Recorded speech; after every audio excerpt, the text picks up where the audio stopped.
আজ বানিয়েছি বাদাম পটল, যেটা খেতে হয় দুর্দান্ত, বানাতে একদম সহজ, ভীষণ হেলদি টেস্টি একটা নিরামিষ রেসিপি। বন্ধুরা, কিভাবে এই অমৃত স্বাদের বাদাম পটলটা আমি রান্না করেছি দেখে নিন একটা লাইক দিয়ে।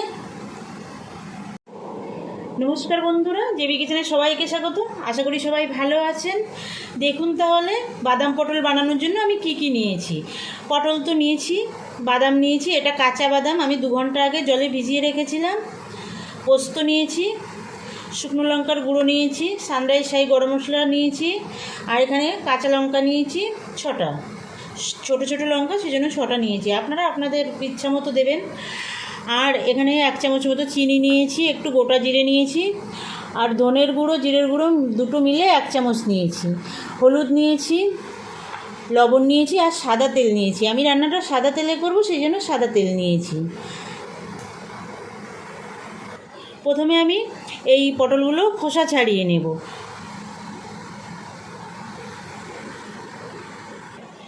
দেখুন, পটলের খোসা তো সবাই ছাড়াতে জানেন, তবুও আমি একটা দেখিয়ে দিচ্ছি আমি কিভাবে ছাড়াবো। এই যে এইভাবে অল্প অল্প খোসা রাখবো, আর সাইডে সাইডে এই যে এইভাবে আমি খোসাটা ছাড়িয়ে নেব। দেখুন, সবাই এই কাজটা পারেন জানি, তবুও আমি একটা দেখিয়ে দিলাম। এবার 2 সাইডে এই বোটাটা কেটে দেব। দেখুন, পটলের মুখ দুটো কেটে দিলাম। এবার এদিকে হাফ আর এদিকে হাফ চিড়ে নেব। দেখুন, এই আমি 2 সাইডে কিন্তু 2ভাবে চিড়েছি। এইভাবে সবকটা পটল আমি খোসা ছাড়িয়ে নেব। দেখুন বন্ধুরা, পটলগুলো সব আমি খোসা ছাড়িয়ে 2 সাইড চিড়ে নিয়েছি আর ধুয়ে নিয়েছি ভালো করে। এবার সামান্য একটু লবণ দিয়ে আমি মেখে রেখে দেব। একদম সামান্য লবণ দেব, পটলে কিন্তু বেশি লবণ দিলে নোনতা নোনতা হয়ে যায়, সেই জন্য একদম সামান্য লবণ দিয়ে এটাকে মেখে এক সাইডে রেখে দেব। হয়ে গেছে, পটলটা সাইডে রেখে দিলাম, লবণ লাগানো হয়ে গেছে। এবার আমি এই বাদামের খোসা ছাড়িয়ে নেব। আপনারা খোসা সহও দিতে পারেন, কিন্তু খোসাটা থাকলে একটু এরকম লাল লাল খোসা খোসা দেখা যাবে, সেই জন্য খোসাটা আমি ছাড়িয়ে নেব। এই দেখুন, চামচ দিয়ে একটুখানি এইভাবে টেনে, ভিজানো তো খুব কষ্ট হবে না। এই যে এইভাবে বাদামের খোসাটা আমি ছাড়িয়ে নেব। এই দেখুন, সহজেই হয়ে যাচ্ছে। এই খোসা সবকটা বাদামের খোসা ছাড়িয়ে আমি ফেরত আসছি বন্ধুরা। দেখুন বন্ধুরা, সবগুলো বাদামের কিন্তু আমি খোসা ছাড়িয়ে নিয়েছি। এটা ভিজিয়ে রাখলে খোসা তুলতে কোনোই কষ্ট হয় না। আর এই বাদামটা পোস্ত আর কাঁচা লঙ্কা দিয়ে আমি বেটে নেব। প্রথমে পোস্তটা আমি শুকনো একটু গুঁড়ো করে নেব, তারপরে বাদামের মধ্যে দিয়ে আর কাঁচা লঙ্কা দিয়ে আমি বেটে নেব। দেখুন বন্ধুরা, আমি বাদাম, পোস্ত আর কাঁচা লঙ্কাটা বেটে নিয়েছি। আপনারা শিলপাটা বা মিক্সি যাতে খুশি বেটে নিতে পারেন, কোনো সমস্যা নেই। এটা রেখে দেবো এক সাইডে। এবার আমি যে গুঁড়ো মশলাগুলো ছিল সেই মশলাগুলো জলে একটু গুলে নেব। এ দেখুন, ধনে আর জিরে দুটো মিলে আমি 1 চামচ নিয়েছি। দিয়ে দেবো হলুদ গুঁড়ো খানিকটা,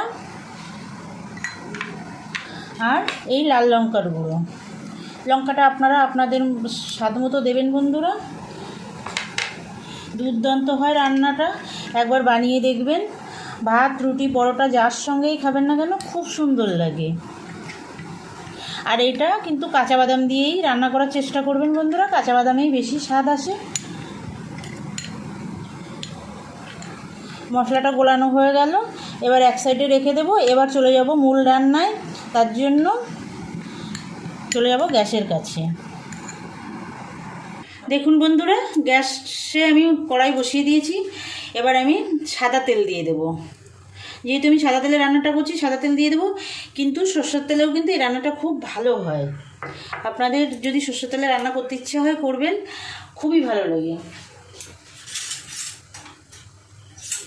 প্রথমে আমি পটলটা ভেজে নেব।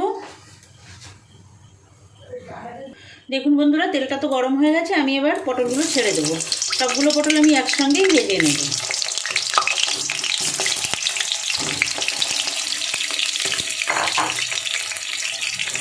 দেখুন বন্ধুরা, বেশ লাল লাল হয়ে গেছে পটলগুলো। এবার আমি তুলে নেব। এইভাবে লাল লাল করে ভাজতে হবে পটলগুলো। এই পটল ভাজার তেলের মধ্যেই আমি এই গোটা জিরে ফোড়ন দেব। জিরেগুলো একটু ভাজা ভাজা করে নেব। দেখুন বন্ধুরা, জিরেগুলো সুন্দর ভাজা হয়ে গেছে। এবার আমি গুলে রাখা সেই মশলাটা দিয়ে দেব। যে গুঁড়ো মশলাটা আমি গুলে রেখেছিলাম সেটা দিয়ে দেব।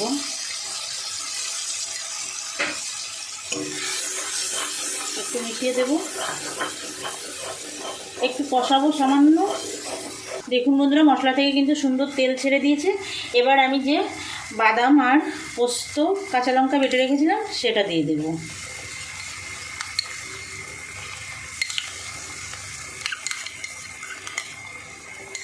মিশিয়ে দেব।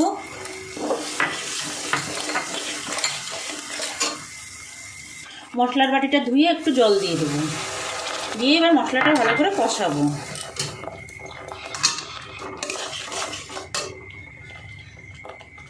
দেখুন বন্ধুরা, মশলাটা কষানো হচ্ছে, মিডিয়াম টু লো আছে। আমি এই পর্যায়ে একটু লবণ দিয়ে দেব, একটু চিনি। চিনিটা আপনারা দিতেও পারেন, নাও পারেন, আবার বাড়িয়ে কমিয়েও দিতে পারেন। অল্প করেই দিলাম আমি, 1/2 চামচ মতো। আপনারা বাড়িয়ে কমিয়ে দিতে পারেন, আবার না দিলেও এটা ভালো লাগবে। মিশিয়ে দেব।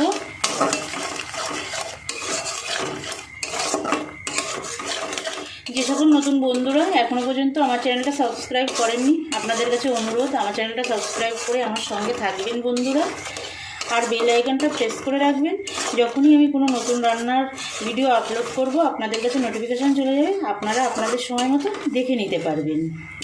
আর যে সকল পুরনো বন্ধুরা আমার সঙ্গে আছেন সে সকল বন্ধুদের অসংখ্য ধন্যবাদ। আমার সঙ্গে থাকবেন বরাবরের জন্য, ভিডিওগুলো দেখবেন। আর আপনাদের যে সুন্দর সুন্দর কমেন্ট করেন ওরকম কমেন্ট করবেন, লাইক করবেন।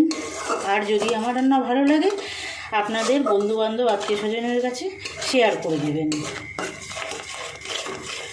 মশলাটা ভালো করে কষিয়ে নেব, যতক্ষণ না তেল ছাড়ছে ততক্ষণ আমার কষাতে হবে। দেখুন বন্ধুরা, মশলা থেকে কিন্তু তেল ছাড়তে শুরু করে দিয়েছে। এই যে দেখতে পাচ্ছেন তেল কেমন ছাড়ছে। ভীষণ একটা হেলদি টেস্টি রেসিপি বন্ধুরা, খুব সহজে সামান্য উপকরণ দিয়ে তৈরি করে নেওয়া যায়, যেটা ভাত, রুটি, পরোটা যার সঙ্গেই খাবেন না কেন দুর্দান্ত লাগে। যেহেতু বাদাম পোস্ত দেওয়া আছে তখন এই রান্নাটা কিন্তু ভীষণ হেলদি হবে আর টেস্টেও দুর্দান্ত। তাই বন্ধুরা বানাবেন একবার বাড়িতে, আশা করি আপনাদের সকলের খুবই ভালো লাগবে। সামান্য একটু কষিয়ে নেব মশলাটা।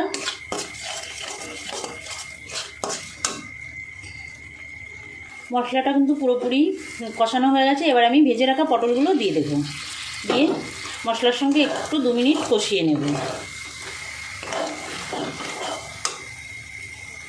দেখুন মশলার সঙ্গে পটলটা কিন্তু সুন্দর কষিয়ে নিয়েছি। এবার আমি জল দিয়ে দেব, উষ্ণ গরম জল। এটা খুব বেশি জল দেব না, আমি এটা বেশি ঝোল রাখবো না। আপনারা যদি ঝোল বেশি রাখতে চান তাহলে একটু বেশি দেবেন, তবে এই রান্নায় কিন্তু খুব একটা বেশি ঝোল ভালো লাগে না,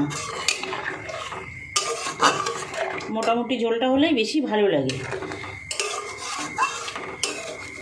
দেখুন কালারটা কত সুন্দর এসছে, খেতে এই জন্য দুর্দান্ত লাগে।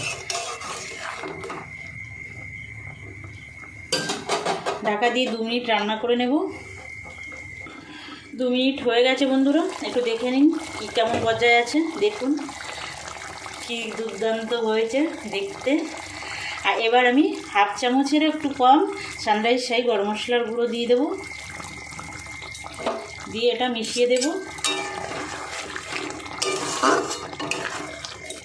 এবার এই সানরাইজ শাহী গরম মশলার গুঁড়োটা দেওয়ার পরেও আমি 2 মিনিট ঢাকা দিয়ে রান্না করে নেব।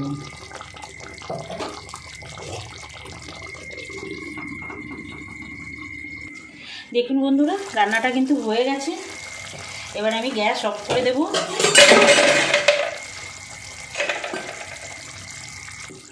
গ্যাস অফ করে দিলাম, একটু মিশিয়ে নেব, মিশিয়ে নামিয়ে নেব।